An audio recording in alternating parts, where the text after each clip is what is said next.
Hello everyone, welcome to my class of second year become second sem become students. Today I am going to discuss an essay prescribed for second sem become students, that is speech on Indian independence. This essay is a speech of Jawaharlal Nehru delivered at midnight hour on 14th August 1947. Jawaharlal Nehru was born in Allahabad to a Kashmiri family.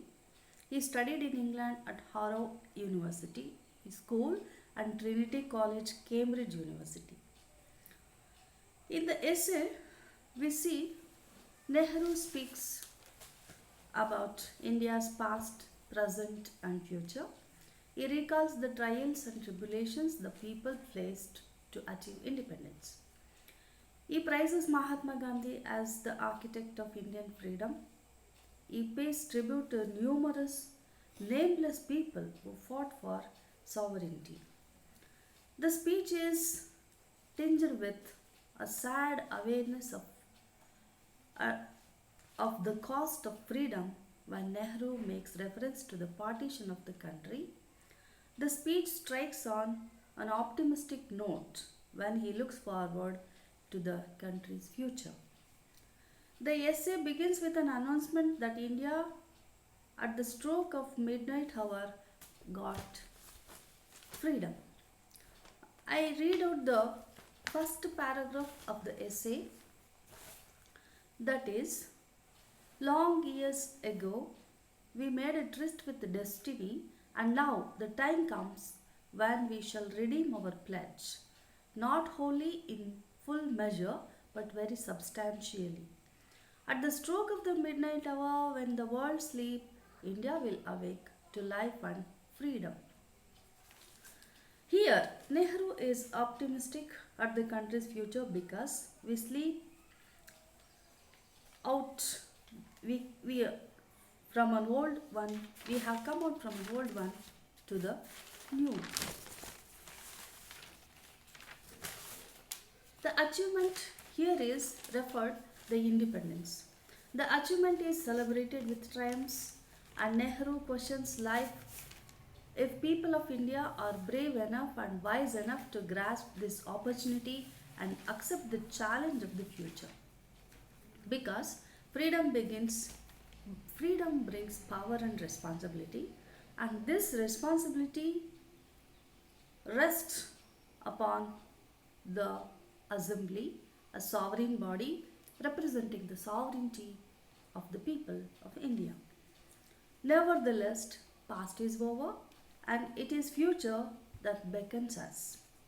Future is not an easier one, according to Nehru, as or it is a resting but incessant striving to fill the pledges to the people of India. They had often taken and shall take today, and they have to work. It is the service of India.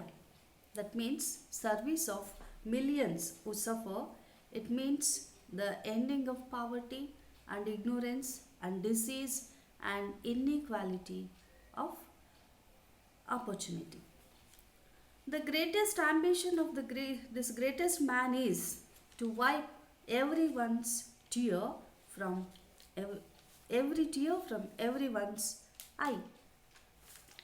That may be impossible, but it may be difficult, Nehru says, and the beginning, but it is beyond our reach, but we have to struggle a lot as long as there are tears in the suffering in the country, we will not be felt successful. The work will not be over unless we succeed in this. So here in this speech, Jawaharlal Nehru inspires everyone to labor, to work hard to give reality to the dreams. Pandit Jawaharlal Nehru speaks of peace and prosperity of the country. It is not possible when the world or nation is split into isolated fragments. This is the first part. In the second part, Nehru speaks of the appointed day. The appointed day has come. He thinks the appointed day is the day of freedom, the day of independence. The day of independence is appointed by destiny and India stands forth again. After a long slumber and struggle, India awakes to its freedom.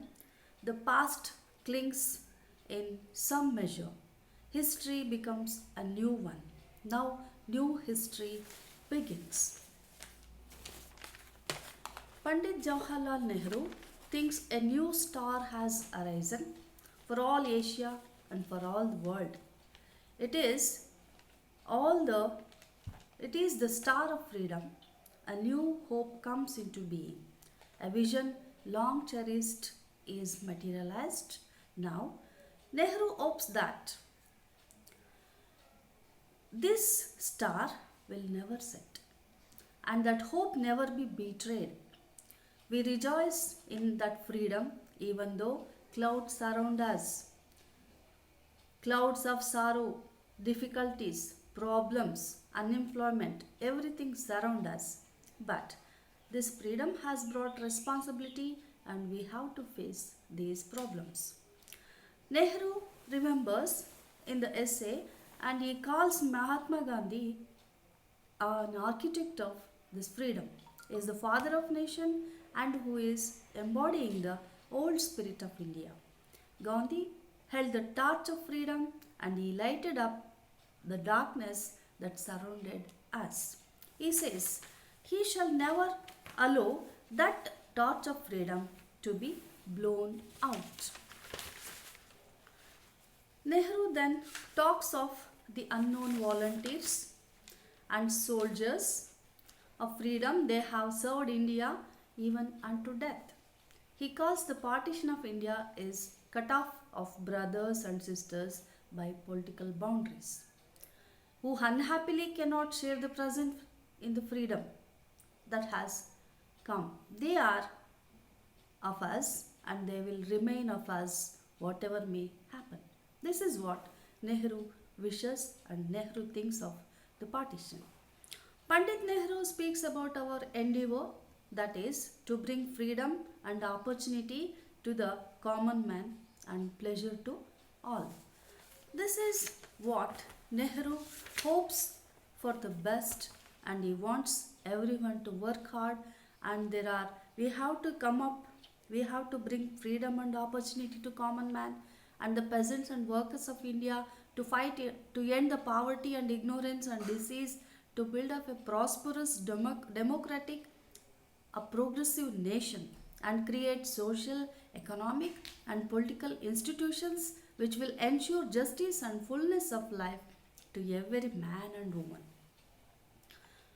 So, in this way, Nehru has called everyone to work hard, work hard. There is no resting for any one of us till we redeem our pledge in full. We are citizens of great country. We are on the verge of bold advance and we have to live up to that high standard.